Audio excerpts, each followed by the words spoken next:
Kita akan menyembah Dia, Allah yang dahsyat di dalam hidup kita.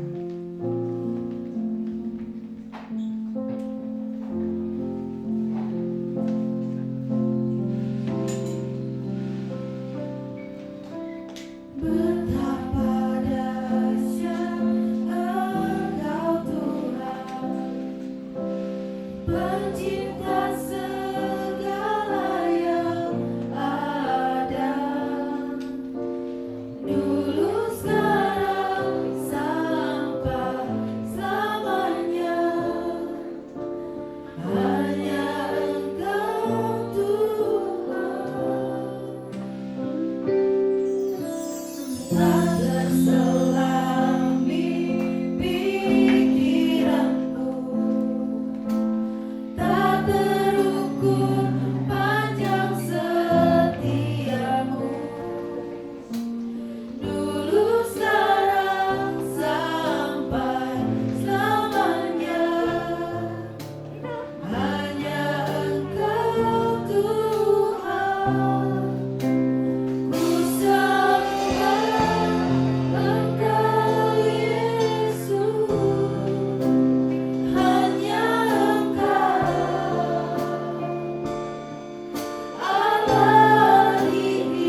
Bapa yang baik, kami berterima kasih dan bersyukur atas kebaikan-Mu di dalam kehidupan kami. Kami boleh menikmati penyertaan, perlindungan, dan pertolongan-Mu sepanjang hari, sepanjang waktu.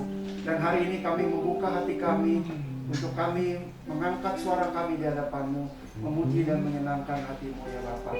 Urapi semua kami yang ada di ruangan ini, biar setiap kami tidak ada yang terlewat, tapi kami boleh mengalami jamahan-Mu, dan kami yang mengalami masalah Tuhan boleh dilepaskan Tuhan, dan mendapat kekuatan yang baru daripada Tuhan.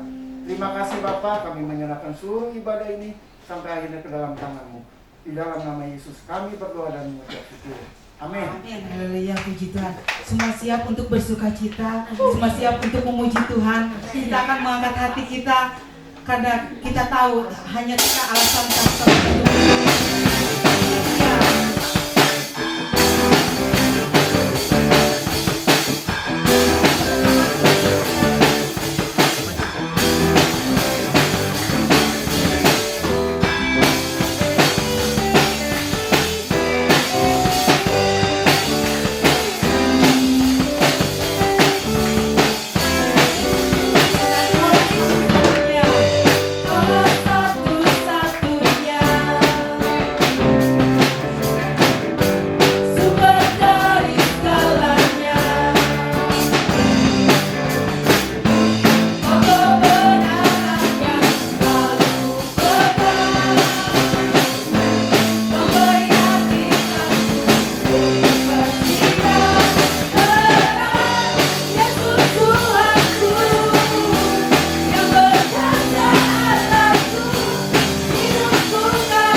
tidak usah takut, kami tidak usah bimbang, kami tidak usah cemas.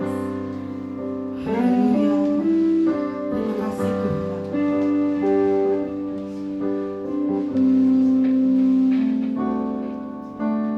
Tak usah ku takut, Allah menjagaku. Tak usah ku bimbang, Yesus peliharaku. Tak usah ku susah, Roh Kudus ibuku. Tak usah ku cemas, Dia memberkatiku. El Shaddai, El Shaddai, Allah Maha Kuasa.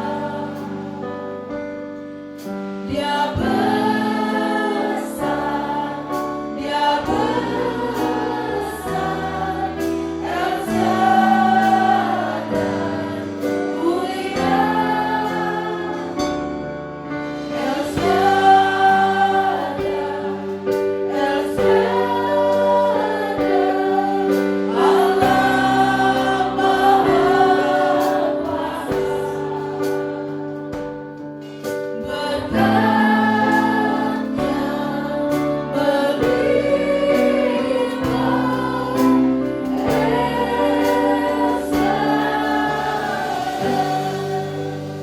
mari kita dengan segenap hati kita nyanyikan lagu ini. Jadikan doa di setiap kata-kata.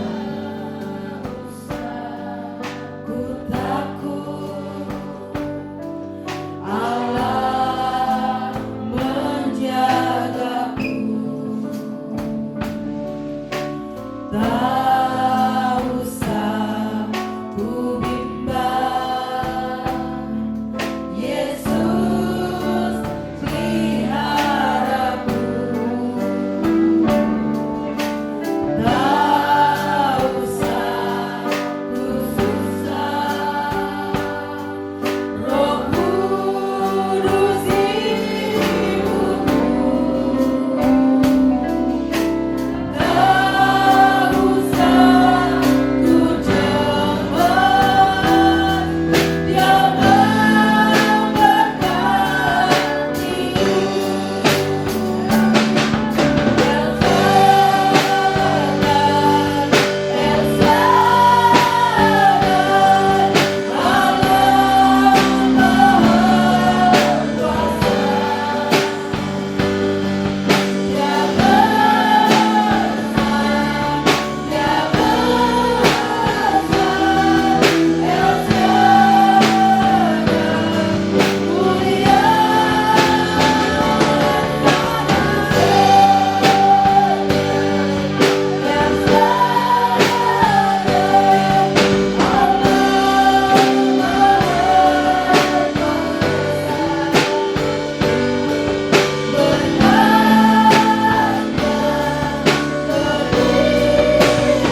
akan terbang bersamamu Tuhan di dalam kebenaran dan kekudusan-Mu ya Bapa. Ajar kepada kami semakin mengerti kehendak-Mu Tuhan. Bukakan pikiran dan hati kami supaya kami boleh melihat terang-Mu yang dahsyat di dalam kehidupan kami ya Bapa. Terima kasih Bapa, biarlah setiap pujian yang kami naikkan benar-benar menyenangkan dan memuliakan Engkau ya Bapa. Kami akan mendengarkan kebenaran firman-Mu. Setiap kebenaran yang kami dengar boleh menguatkan dan meneguhkan iman kami, sehingga kami boleh terus berjalan beserta dengan Engkau ya Bapa. Terpujilah nama Tuhan. Di dalam nama Yesus kami berdoa dan mengucap syukur. Haleluya. Amin. Shalom Bapak Ibu yang dikasih Tuhan. Ya, hari ini kita masih berbicara tentang rajin ya, atau kerajinan. Tema sepanjang bulan ini ya. Rajin itu banyak ya saudara. Rajin apa dulu ya? Ada orang rajin kerja, rajin berbakti, rajin melayani, rajin jaga kesehatan ya, rajin apa lagi, olahraga dan lain-lain ya. Tapi hari ini yang saya mau sampaikan adalah salah satunya rajin berbuat baik ya. Ini yang Tuhan ajarkan di dalam firman Tuhan yang cukup banyak ayat-ayat tentang mengajarkan kita berbuat baik. Karena Allah kita baik, amin. Allah selalu berbuat baik kepada kita. Allah tidak pernah berbuat yang jahat kepada kita selama kita terus beribadah dan berbakti kepadanya. Saya mau ajak saudara baca dari Kejadian 4 ayatnya yang ke-7 ya. Ini Tuhan bicara waktu itu kepada Kain ketika Kain berbuat yang tidak baik kepada Tuhan, memberikan persembahan yang tidak baik, sementara Habil memberikan berbuat baik kepada Tuhan. Dikatakan demikian, apakah mukamu tidak akan berseri jika engkau berbuat baik? Tetapi jika engkau tidak berbuat baik, dosa sudah mengintip di depanmu, ia sangat menggoda engkau, tetapi engkau harus berkuasa atasnya. Ya, saudara perhatikan ayat ini, dikatakan kalau orang berbuat baik tuh mukanya berseri. Ya. Jadi saya jarang lihat orang berbuat baik tuh menyesal dan marah-marah gitu ya. Tapi Tuhan bilang kalau kamu berbuat baik, mukamu berseri, hati kamu berbahagia. Nah masalahnya orang sulit sekali, banyak orang sulit untuk melakukan kebaikan atau berbuat baik. Dikatakan tetapi jikalau engkau tidak berbuat baik, dosa apa? Sudah ngintip ya, ngintip di depan pintu, ia sangat menggoda engkau. Tetapi dikatakan kita harus berkuasa atasnya. Kita dikasih, ketika kita percaya sama Tuhan, Roh Tuhan harus ada di dalam kita dan menguasai untuk kita selalu berbuat baik. Amin. Jadi berbuat baik adalah bagian dari orang yang beriman atau orang percaya. Bukan bagian dari orang Kristen ya, karena orang Kristen banyak juga yang tidak percaya. Walaupun KTP-nya Kristen, mengaku Kristen, tapi banyak yang hidupnya juga tidak berbuat baik, berbuat jahat. Nah saya percaya orang yang berbuat baik dalam Tuhan pasti ada sukacita ya, mukanya berseri-seri. Ini kata firman Tuhan. Nah di dalam Alkitab banyak ayat yang mengajak kita untuk, tadi saya katakan, berbuat baik. Bahkan firman Tuhan katakan agar kita mengasihi musuh kita ya. Ada ayat mengatakan yang sering kita dengar, siapa yang menampar pipi kanan, berilah pipi kirimu ya. Nah ini jangan diartikan secara harafiah ketika saudara ditampar pipi kanan lalu kasih pipi kiri ya, bukan begitu artinya. Yesus pun waktu ditampar, Yesus dianiaya, Yesus dipukul, dia tidak menyodorkan pipi kirinya. Demikian juga dengan Rasul Paulus, waktu dia disiksa, dia dipenjara ya, Rasul Paulus juga tidak menyodorkan pipi kirinya. Jadi ayat ini tidak berbicara secara harafiah ya, tetapi secara rohani ayat ini bermakna kita jangan membalas kejahatan dengan kejahatan artinya ya. Seperti waktu Yesus disalib, justru Tuhan ketika disalib, dianiaya, diperlakukan seperti bahkan lebih dari seorang perampok, seorang maling. Dia berkata demikian, Bapa, ampunilah mereka karena mereka tidak tahu apa yang mereka perbuat. Dengan kata lain, Tuhan berdoa supaya mereka sadar dan bertobat dan menyadari apa yang mereka lakukan kepada Tuhan ya. Jadi belajarlah berbuat baik seperti yang dikatakan Yesaya 1 ayat 17. Belajarlah berbuat baik Usahakanlah keadilan, kendalikanlah orang kejam, belalah hak anak-anak yatim, dan perjuangkanlah para janda-janda. Jadi saudara, Yesus diperlakukan kejam, diperlakukan tidak adil, ya. Tapi Yesus tidak balas kejahatan dengan kejahatan. Yesus balas dengan kasih, malah mendoakan orang yang berbuat jahat kepada Yesus maupun kepada Paulus, ya. Memang tidak gampang, saudara, untuk berbuat baik. Masih banyak orang Kristen kesulitan untuk melakukan yang baik, ya. Karena banyak, mungkin orang berpikir kalau dia berbuat baik rugi gitu. Apalagi kebaikan yang dimilikinya hanya sedikit, ya. Mungkin terlalu banyak masalah di dalam hidupnya, sehingga mukanya tidak berseri-seri, ya. Ya tidak disimpulkan juga setiap saudara lihat orang yang mukanya nggak berseri-seri, oh ini nggak bisa berbuat baik nih, bukan gitu ya. Tapi firman Tuhan tadi katakan di Kejadian, apakah muka kamu tidak berseri ketika kamu berbuat baik? Jadi orang yang bisa berbuat baik pasti mukanya berseri-seri, ya. Tidak kelihatan gelisah dan susah gitu ya. Jadi memang berbuat baik itu harus dipelajari. Karena ya saya bilang belajarlah berbuat baik.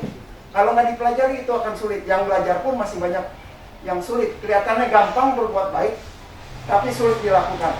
Hanya banyak orang ngomong berbuat baik, kasih, tetapi pada hakikatnya sulit, ya. Yeremia 4 ayat 22. Sungguh bodohlah umatku itu, mereka tidak mengenal aku, mereka adalah anak-anak tolol dan tidak mempunyai pengertian. Mereka pintar untuk berbuat jahat, tetapi untuk berbuat baik mereka tidak tahu, ya.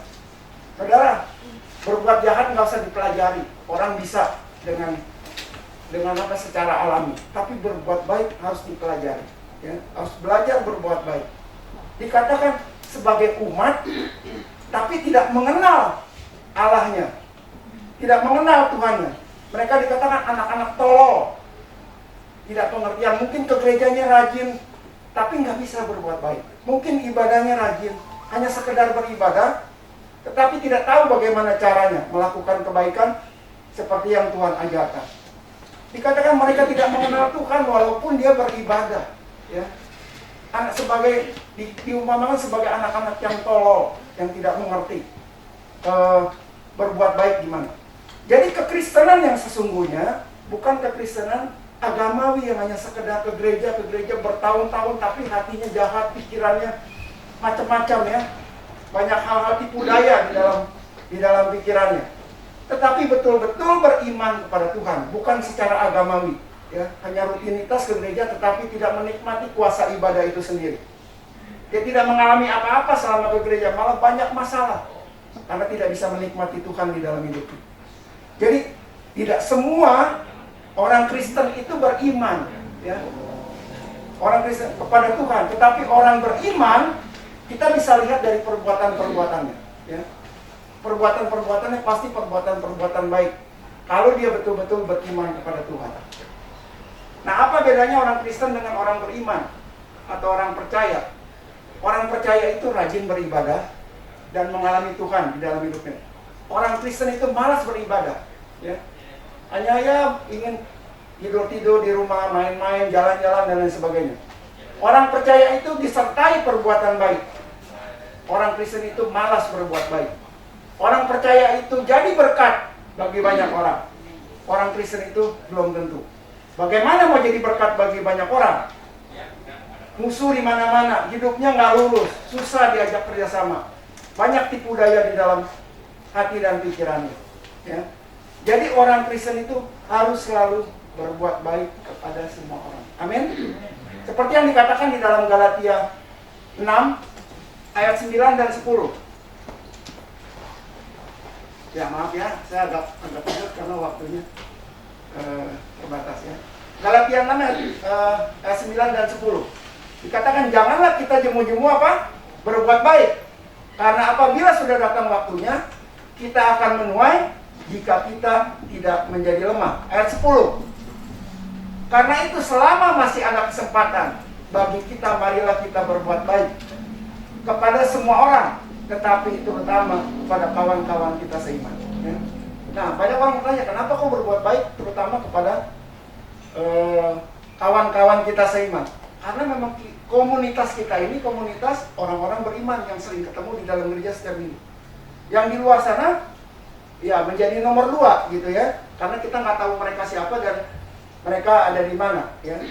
Yang jelas dikatakan berbuat baik kepada orang seiman, ya, bukan kepada orang Kristen yang belum tentu beriman. Jadi dikatakan jangan jemu-jemu, jangan bosan-bosan berbuat baik, karena apabila datang waktunya kita akan menuai. Jadi saudara, berbuat baik itu seperti menabur, seperti menanam. Jadi jangan pernah berharap menanam yang baik ketika kita menabur yang jahat, ya, karena akan datang dikatakan waktunya kita akan menuai jika kita tidak menjadi lemah, ya. Maksudnya menjadi sebaliknya. Nah, selama masih ada kesempatan, kata firman Tuhan, mari kita berbuat baik kepada siapa? Kepada semua orang. Berbuat baik itu adalah kesempatan, ya. Lagu yang pernah ada terkenal di tahun berapa ya? 90-an yang kita dengar. Bahwa hidup ini adalah kesempatan. Ya. Dan banyak dinyanyikan di mana-mana, ya. Tetapi seringkali kesempatan ini disia-siakan. Orang tidak bisa melihat kesempatan yang Tuhan sediakan bagi kita, ya. Ada istilah kesempatan hanya 1 kali, tidak bisa 2 kali. Jadi kalau dilewatkan tidak ada kesempatan yang lain.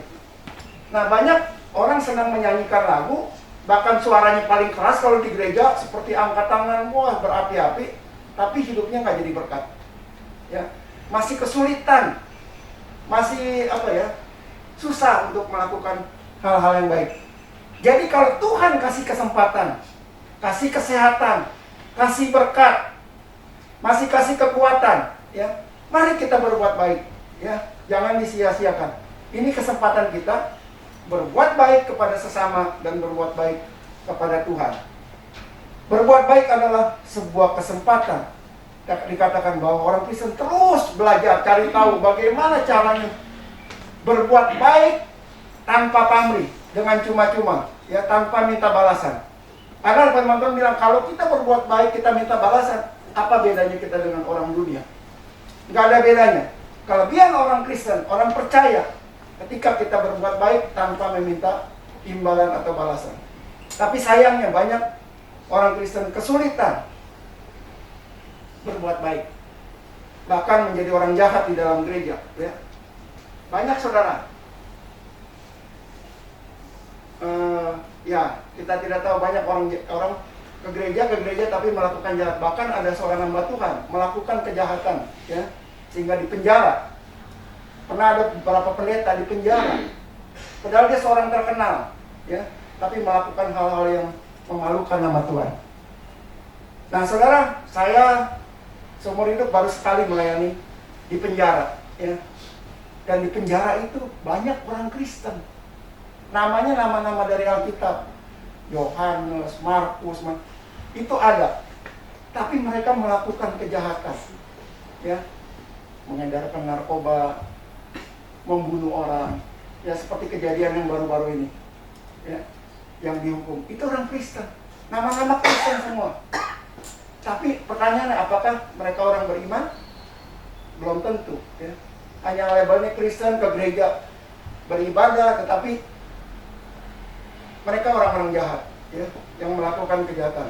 Jadi kita patut bersedih kalau orang Kristen tetapi tidak beriman, tidak berbuat baik, malah menjadi batu sandungan, tidak menjadi berkat, ya. Itu sebabnya memalukan nama Tuhan, memalukan orang-orang Kristen yang betul-betul sungguh-sungguh mencari Tuhan, ya. Di penjara itu banyak nama-nama dari Alkitab. Tapi pertanyaannya, apakah mereka orang beriman? Orang Kristen jadi belum tentu beriman, tapi orang beriman pasti dia orang Kristen dan beribadah kepada Tuhan. Jadi camkan orang Kristen berbuat baik, tujuannya bukan buat masuk surga, ya. Karena orang Kristen masuk surga bukan karena perbuatan baik, tetapi apa? Karena anugerah. Ya, anugerah Tuhan. Nggak ada manusia yang bisa masuk surga menurut Alkitab karena berbuat baik. Berbuat baik itu hanya tambahannya saja. Tapi intinya kita diselamatkan oleh karena anugerah. Karena tidak ada manusia yang tidak berdosa. Manusia yang berdosa semua harus masuk neraka, dihukum. Ya. Tapi oleh anugerah kita bisa diselamatkan. Nah, agama tetangga kita mengajarkan untuk masuk surga harus berbuat baik. Ya. Supaya selamat harus berbuat baik. Ya. Ini ajaran yang salah, saudara. Kita tidak perlu ikuti ajaran yang salah, berbuat baik masuk surga. Jadi agama seberang mengajarkan bahwa berbuat baik salah satu hal yang penting untuk bisa masuk surga. Tapi mereka membenci, mencaci maki, ya segala macam dilakukan. Ya. Bahkan ada ajaran yang harus membunuh orang kafir, yang dibunuh dan dihilangkan dari muka bumi ini. Nah, karena dikatakan oleh mereka berbuat baik itu nanti akan ditimbang di surga. Banyakan mana? Baiknya sama jahatnya. Kalau banyakkan baiknya masuk surga, banyak jahatnya masuk neraka. Ya. Pertanyaannya kalau seimbang bagaimana? Jahat dan baiknya 50-50 masuk surga, masuk neraka. Karena nggak ada tengah-tengah. Ya. Jadi ajaran ini ya meragukan gitu ya, karena dasarnya tidak jelas. Tapi Alkitab dengan jelas tidak ada orang yang selamat karena kesalehan manusia. Orang yang mengata baik sekali, malah dia tidak layak di hadapan Tuhan. Ya, waktu seorang yang kedapatan berzina, kemudian mau dirajam, lalu Yesus diperhadapkan dengan orang berzina ini. Lalu orang-orang Farisi bilang, Tuhan, kalau orang berzina kata hukum Musa ini harus dirajam sampai mati. Bagaimana menurut Tuhan? Ya. Kalau Tuhan bilang siapa yang tidak berdosa, yang pertama kali merajam. Ternyata nggak ada yang berani karena semua orang merasa berdosa. Ya. Jadi orang yang berdosa itu pasti masuk neraka. Tapi oleh karena kasih karunia Tuhan, karena anugerah Tuhan, kita diselamatkan bukan perbuatan baik, tapi oleh karena anugerah. Ya. Jadi saudara yang dikasih Tuhan, itulah yang harus kita sadari bahwa perbuatan baik itu tidak menyelamatkan. Jadi perbuatan baik yang dilakukan oleh orang Kristen, orang percaya, adalah perbuatan baik yang disertai iman. Nah, banyak orang di luar sana melakukan kebaikan, dasarnya bukan iman, tapi ingin dipuji, ingin dilihat orang, bahkan diperlihatkan perbuatan baiknya supaya dia mendapat pujian. Ya. Jadi ya perbuatan baiknya yang tidak tulus, ya, karena ingin mendapat pujian. Jadi kekristenan mengajarkan beriman dulu, baru berbuat baik. Ya, percaya dulu, sungguh-sungguh dulu. Ya, jadi bukan perbuatan yang tanpa iman. Jadi beriman dulu, baru berbuat baik. Karena perbuatan baik yang dikerjakan tanpa iman itu Tuhan tidak berkenan. Kekristenan mengajarkan bahwa masuk surga bukan karena perbuatan baik kita, tapi murni ya 100% itu karena anugerah Tuhan. Manusia tidak bisa mencapai Allah. Selain Allah yang mencapai manusia, itu sebabnya Allah turun ke muka bumi ini untuk menjangkau manusia. Itu cara yang benar. Karena Tuhan itu jauh di sana tuh. Manusia penuh dengan keterbatasan. Jadi kita diselamatkan karena oleh kebaikan kasih Tuhan, anugerah Tuhan, bukan oleh perbuatan baik kita. Jadi perbuatan baik kita dengan perbuatan baik yang dilakukan oleh ajaran-ajaran lain itu sangat berbeda. Ya, kita melakukan kebaikan dasarnya iman. Jadi iman dan perbuatan itu adalah satu kesatuan yang tidak bisa dipisahkan, seperti tubuh dan roh. Kalau tubuh dan roh dipisahkan itu adalah mati. Begitu juga iman dan perbuatan baik itu adalah satu kesatuan. Ketika dipisahkan, itu tidak berarti dan itu menjadi mati. Ya. Jadi kalau kita bekerja, kemudian dapat upah, itu adalah hak dari orang yang bekerja. Dan orang yang bekerja itu berhak menerima hasil dari kerjanya.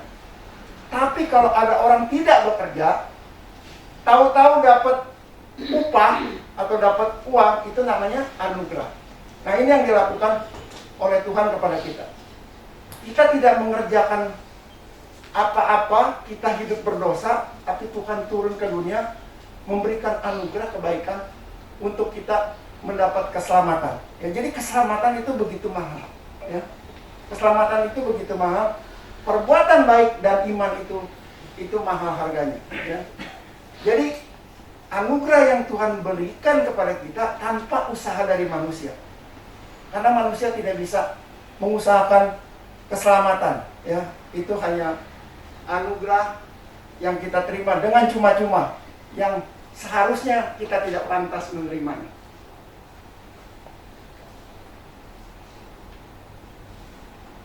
Jadi keselamatan sekali lagi adalah anugerah yang tidak diusahakan oleh kita, dan kita tidak sedang hidup di dalam kebenaran. Ya, saudara dan saya dibenarkan, diselamatkan bukan karena perbuatan baik, ya, tetapi karena anugerah.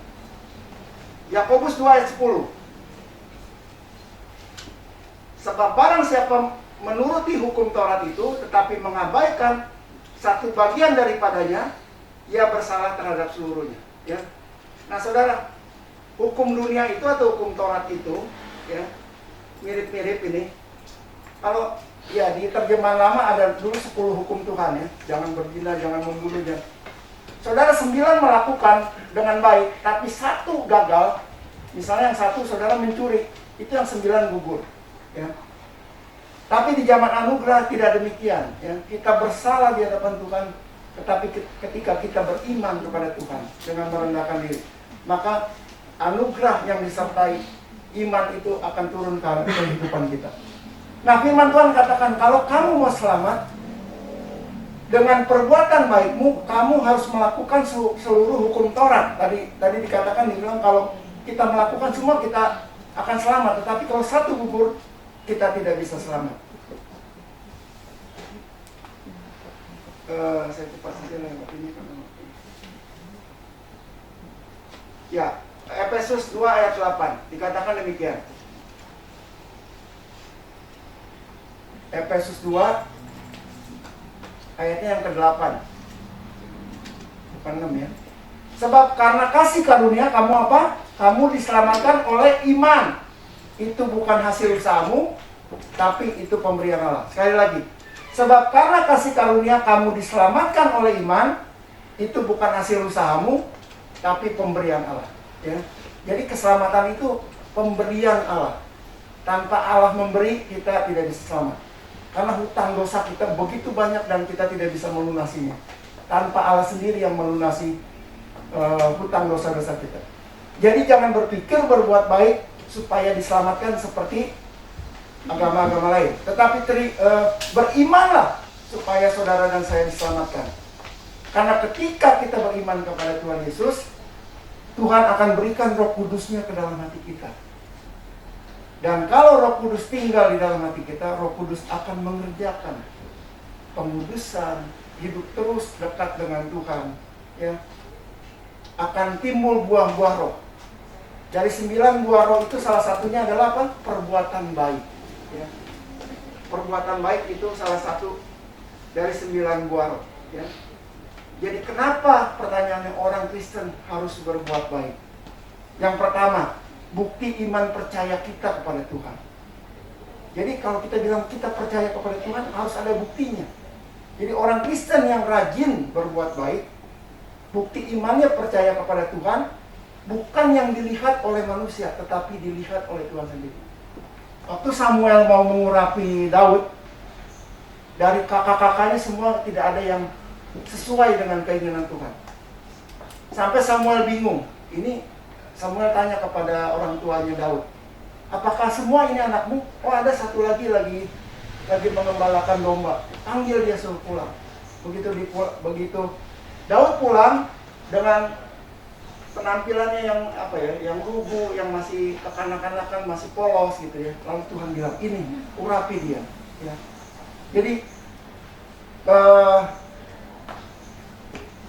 Tuhan melihat ketulusan ya dari seorang yang bernama Daud.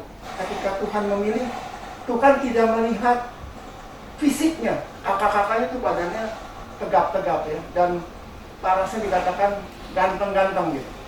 Tapi Tuhan bilang kepada Samuel, bukan yang dilihat Allah bukan yang dilihat manusia itu yang dilihat Allah. Ya. Manusia melihat apa yang di depan mata, tetapi Tuhan melihat apa yang ada di dalamnya. Jadi kita tidak bisa mengelabui Tuhan, karena Tuhan tahu apa yang ada di isi tubuh kita, dari pikiran hati kita Tuhan bisa lihat. Tapi orang tidak menyadari, ya. Terus orang cenderungnya berbuat jahat, tidak mampu melakukan kebaikan. Yakobus 2 ayat 17. Demikian juga hanya dengan iman. Jika iman itu tidak disertai perbuatan, maka iman itu pada hakikatnya mati. Ini yang tadi saya katakan, ya. Iman dan perbuatan satu kesatuan, ya. Tubuh dan roh ini satu kesatuan. Ketika salah satu tidak ada, itu adalah sia-sia. Saudara boleh mengatakan saudara beriman, dekat dengan Tuhan, percaya. Saudara melakukan ibadah dengan setia, tapi perbuatan baiknya tidak kelihatan, dampaknya tidak ada, ya. Jadi orang Kristen tidak berdampak, hanya berdiam diri, tidak melakukan apa-apa. Yang dipikirin hanya diri sendiri terus. Tidak peduli ada orang yang kesulitan, ada orang yang membutuhkan, tidak peduli, menutup mata. Nah, ini adalah kata Tuhan sia-sia, pada hakikatnya iman yang mati. Demikian juga perbuatan baik tanpa iman itu juga adalah mati. Ngomongnya berbuat baik, kasih dan melayani ke sana ke sini, tetapi tidak ada iman, tidak percaya kepada Tuhan, itu juga adalah mati. Sepatu saudara, sendal saudara boleh harganya jutaan, tapi kalau cuma sebelah, apakah berharga? Tidak berharga. Sepatu kanan dan kiri itu adalah satu kesatuan yang tidak dipisahkan. Ketika satu hilang, boleh harga sepatunya 2 juta. Kalau sudah tinggal sebelah, itu tidak berharga. Demikian iman kita, saudara. Saudara mengatakan beriman, tapi tidak berdampak, tidak jadi garam, ya. Tidak jadi terang, malah jadi batu sandungan, diomongin sana sini di dalam gereja. Yang diceritakan hanya perbuatan jeleknya saja, ya. Tapi mengatakan orang beriman, ya. Itu menjadi sia-sia. Ini bukti iman percaya kita kepada Tuhan.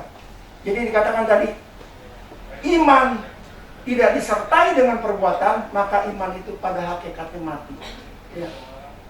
Iman itu mati, diumpamakan seperti tubuh dan roh. Kalau dipisahkan adalah mati. Jadi ciri-ciri orang beriman atau orang percaya adalah berbuat baik yang disertai dengan iman. Maka iman orang itu akan hidup dan mengeluarkan buah-buah.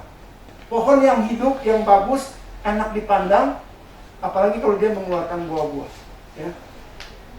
Pohon yang mati itu banyak kutunya biasanya, ya. Pohon yang nggak berbuah itu banyak kutunya. Saya di rumah punya pohon pepaya, ya. Itu kadang-kadang satu waktu pepaya itu bisa warnanya putih semua, ya. Karena banyak kutunya. Dia sulit berkembang karena terhambat oleh kutu. Demikian saudara, iman kita tidak akan berbuah kalau kita tidak melakukan sesuatu. Apalagi kalau kita melakukan sebaliknya. Mengatakan orang beriman, tapi kejahatan yang muncul, yang menjadi cerita di mana-mana. Yakobus 2 ayat 26. Sebab seperti tubuh tanpa roh adalah mati, demikian juga iman tanpa perbuatan-perbuatan adalah mati. Tubuh dan roh adalah satu kesatuan. Demikian iman dan perbuatan kita adalah satu kesatuan dan tidak bisa dipisahkan, ya. Jadi saudara, kembali lagi, kita diselamatkan karena iman. Tapi dengan baik-baik, iman itu adalah sesuatu yang tidak kelihatan. Iman itu sifatnya abstrak, tidak terlihat. Bagaimana cara melihat iman seseorang? Lihat dari perbuatannya, ya. Perbuatan baiknya itu berdampak. Jadi nggak bisa orang mengatakan orang beriman tetapi perbuatannya tidak nampak, atau sebaliknya. Perbuatannya kelihatan baik tapi dia tidak beriman. Itu juga menjadi hal yang sia-sia. Nah saudara, orang yang berdosa setelah beriman kepada Yesus, dia harus bertobat, otomatis diselamatkan, ya. Banyak orang terima Tuhan Yesus, sudah dibaptis, tapi dia tidak mengubah hidupnya, hidupnya masih kehidupan yang lama, tidak bertobat. Perbuatan jahatnya, hatinya masih gampang iri, dengki, nggak boleh lihat orang maju, dia susah. Melihat orang susah, dia senang. Nah ini menunjukkan perbuatan imannya sama hatinya belum bertobat. Walaupun dia sudah dibaptis, dia nyatakan dia sebagai orang beriman. Tapi kelakuannya masih kelakuan-kelakuan lama, perbuatan lama. Ya.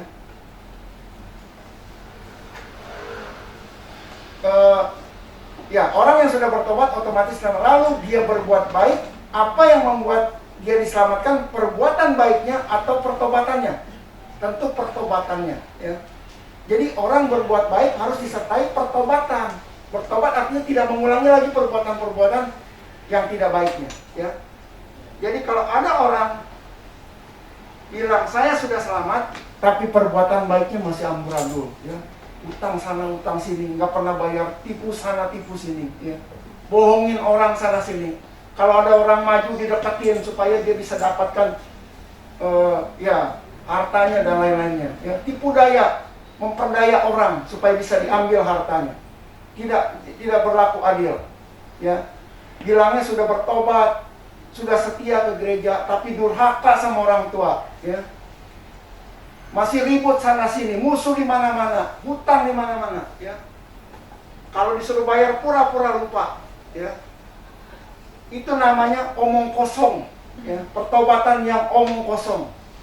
Mengaku Kristen tapi kelakuannya tidak baik, ya. Iman yang kosong adalah iman yang tanpa perbuatan. Kalau yang berkata saya sudah selamat, mati pasti saya masuk surga, tapi hidupnya tadi yang saya katakan tipu sana tipu sini, hidupnya nggak benar, itu adalah iman kosong dan keselamatannya masih diragukan, ya, karena iman tanpa perbuatan adalah iman yang mati. Jadi perbuatan harus sesuai dengan imannya, ya. Jadi jangan ke gereja angkat tangan menyembah tapi hatinya jahat, ya. Itu omong kosong kalau dia bilang selamat. Sebenarnya tidak layak disebut orang beriman orang seperti itu. Hanya orang Kristen yang tidak bertobat. Jadi bukti bahwa saudara dan saya adalah orang beriman atau orang percaya. Jangan ngaku orang percaya kalau belum bisa berbuat baik yang disertai oleh iman. Ya. Inilah alasan pertama. Sebagai bukti kita percaya kepada Tuhan, berarti kita adalah anak-anak Allah yang mewarisi janji-janji Allah. Amin.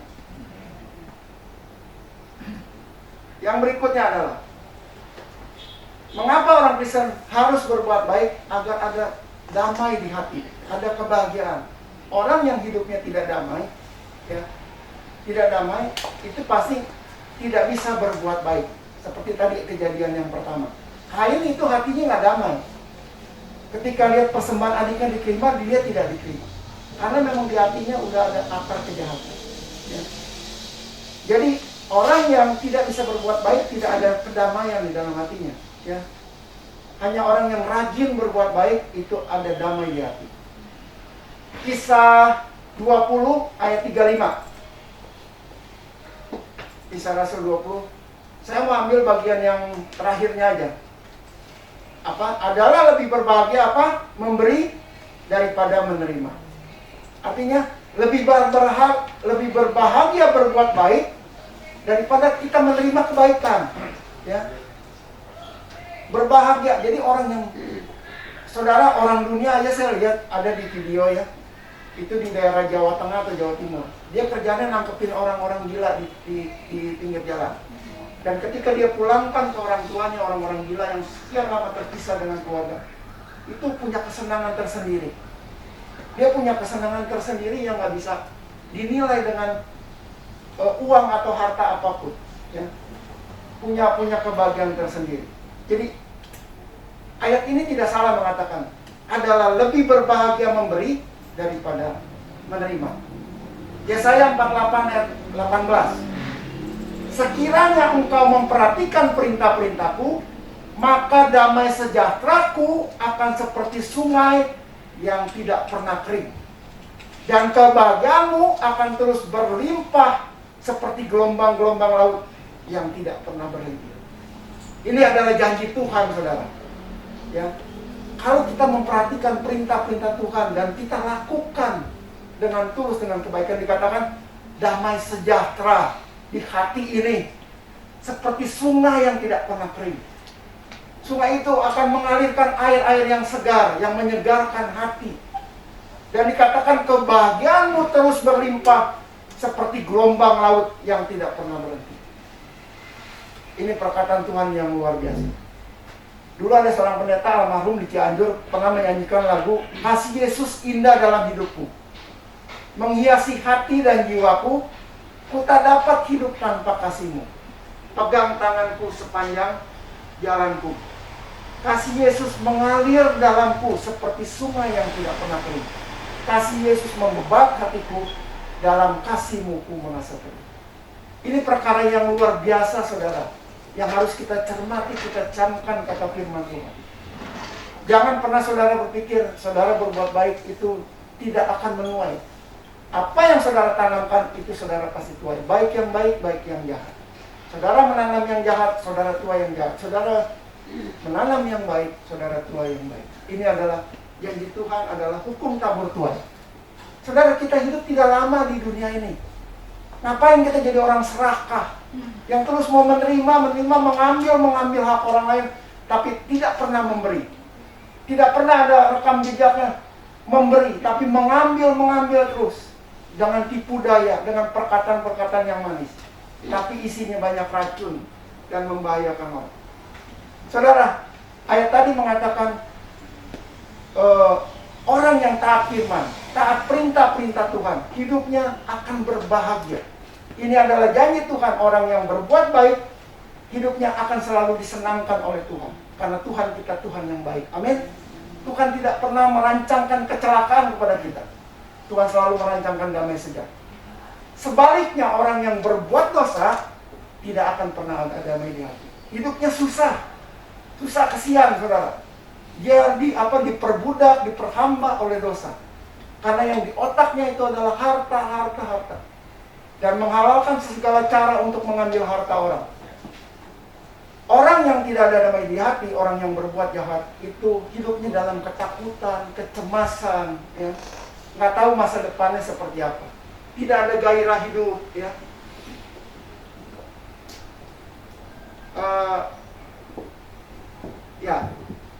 Ada beberapa waktu lalu di Kompas TV, kalau saudara tahu reporter yang bernama Rosi Silalahi, dia mewawancarai tim Basarnas yang suka nolongin orang yang kena bencana alam gitu ya. Misalnya banjir bandang dan lain-lain, orang yang kena tsunami gitu ya. Nah, badan ini dibentuk pemerintah ya untuk bencana-bencana besar. Yang cari orang yang hilang atau gempa bumi, orang yang timbun, reruntuhan dan lain sebagainya. Nah, ada satu waktu kapal yang tenggelam di tengah laut, ya. Maka tim ini diterjunkan ke tengah laut. Mereka diterjunkan ke tengah, bahkan diterjunkan ke tengah hutan yang berbahaya, gitu ya. Lalu ditanya Basarnas ini, apa yang memotivasi Anda sehingga berani mempertaruhkan nyawa Anda di dalam tim ini? Itu taruhannya nyawa. Berapa banyak orang tim Basarnas itu yang mati waktu nolongin orang yang kena bencana. Dikatakan demikian, ada satu kebahagiaan yang saya miliki ini, Mbak Rosi, yang nggak bisa dinilai dengan uang. Tidak ada harganya yang bisa dibayar. Saya punya seperti merasa bahagia gitu ketika nyelamatin orang. Saya sendiri bisa nangis gitu, terharu. Ya. Nah, inilah saudara arti sebuah kebaikan ketika kita bisa menjiwai gitu. Ya, kita akan menjadi bahagia kata firman Tuhan. Tapi orang yang tidak bisa menjiwai, orang-orang yang berpikiran jahat, tidak ada ini hal-hal yang baik di dalam hatinya, ya, tidak pernah terlintas. Selalu ingin berbuat jahat kepada orang-orang sekitarnya. Kebanyakannya orang-orang yang dekat. Justru orang nggak kenal susah ditipunya. Orang yang dekat tuh lebih gampang ditipu karena ngerasa dekat, ngerasa kenal. Apalagi satu gereja gampang gitu diperdaya. Tapi kalau yang jauh-jauh nggak bisa, gitu ya. Nah, ini adalah sesuatu yang menyedihkan, saudara, menyedihkan ya. Orang baik itu dipercaya, artinya dipercaya. Sama aja saudara, kalau saudara sudah mempercayai pembantu di dalam rumah, segala apa yang ada di rumah saudara dipercayakan pembantu sampai masuk kamar-kamar, taruh baju di lemari. Nah, harusnya dipergunakan tanggung jawab kepercayaan itu. Tapi banyak pembantu dikasih kebebasan untuk menguasai rumah, malah mencuri, curi uang, curi perhiasan dan lain sebagainya. Belajar seperti seorang yang bernama Yusuf. Ketika dia dipercaya oleh Potifar, dia pegang semua, bahkan semuanya jadi rapi dan beres. Tapi malah kebalikan, majikan yang menjahat. Ya. Yusuf diperlakukan tidak baik. Kita cepat saja, waktu saya sudah habis. Yang terakhir, agar hidup bertambah baik, ya. Berbuat baik yang disertai dengan iman, agar hidup itu bertambah baik, kebaikannya berlipat ganda, ya. Hidupnya bertambah baik dan keluarganya, semua pekerjaannya menjadi baik. Artinya apa yang kita kerjakan semuanya dibuat berhasil oleh Tuhan. Ya, ada keluarga yang memiliki dosa keserakahan turun-temurun tanpa disadari, mulai dari orang tua, anak, sampai ke cucu.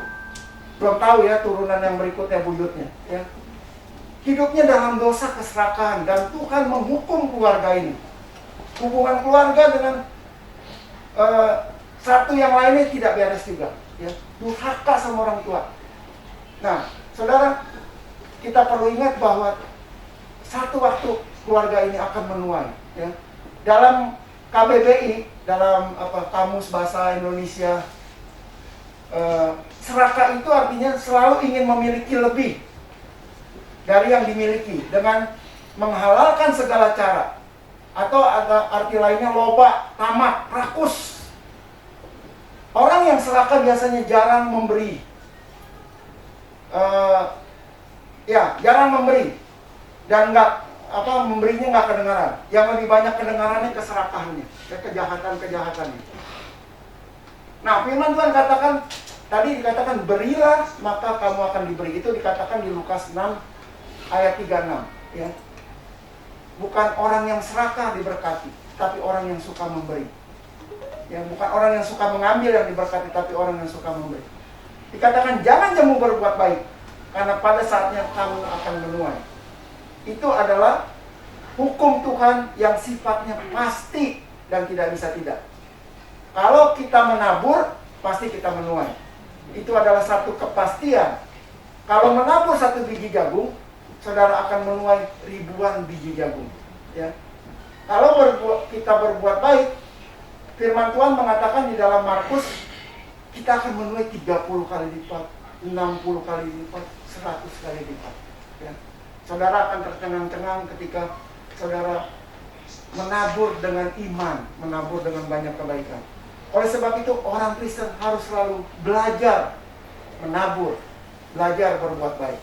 Rajinlah berbuat baik, terus berbuat baik, agar hidupmu diberkati, hidup keluargamu diberkati, ya.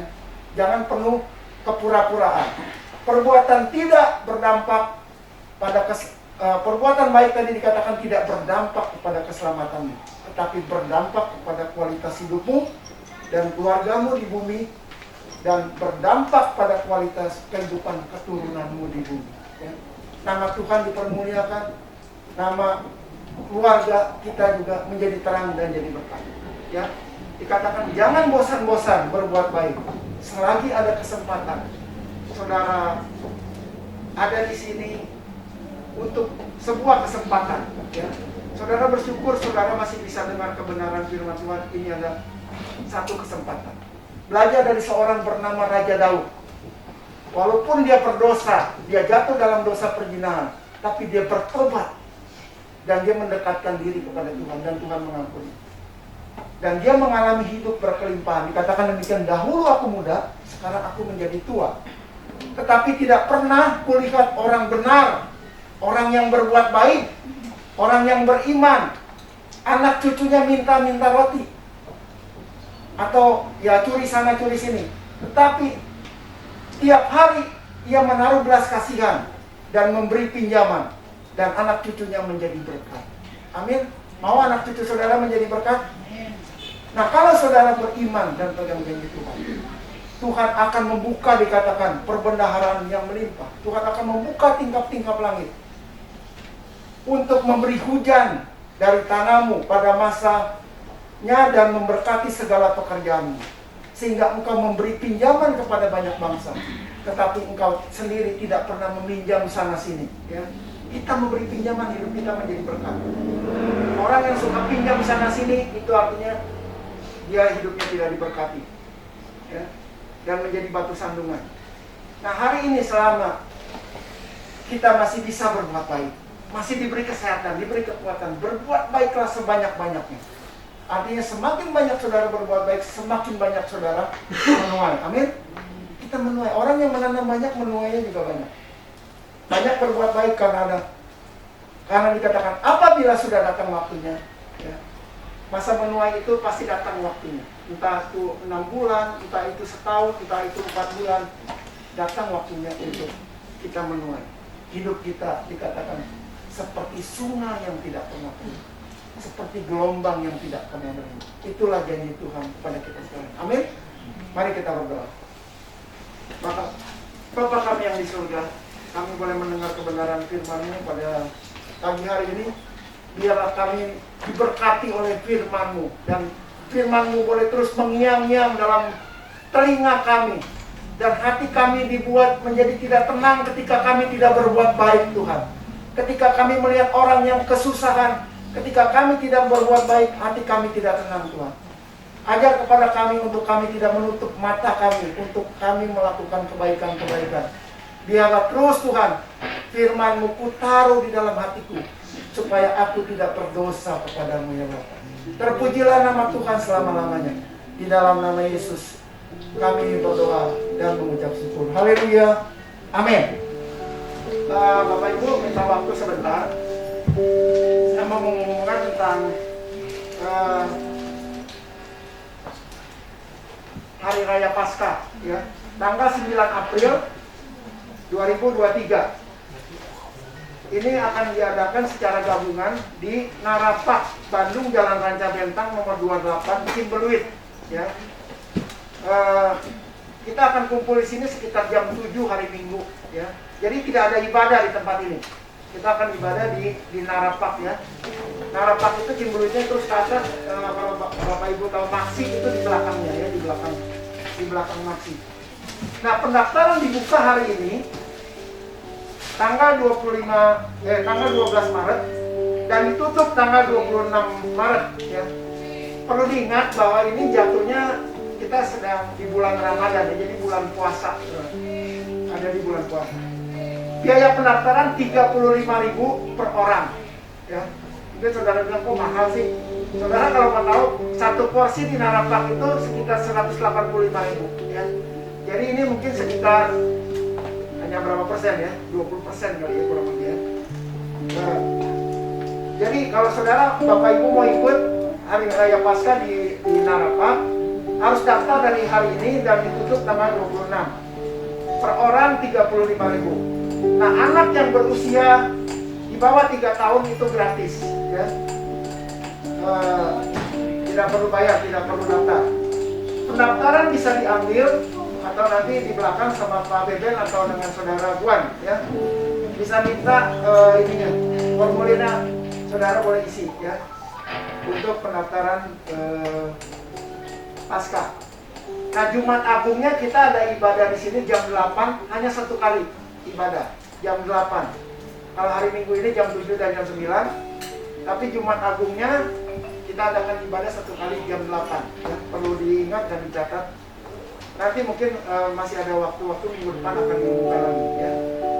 Hari ini Bapak Gembala tidak bersama kita, sedang melayani di GSDA Karawang, ya. Itu sebabnya saya dititipkan tentang pengumuman ini.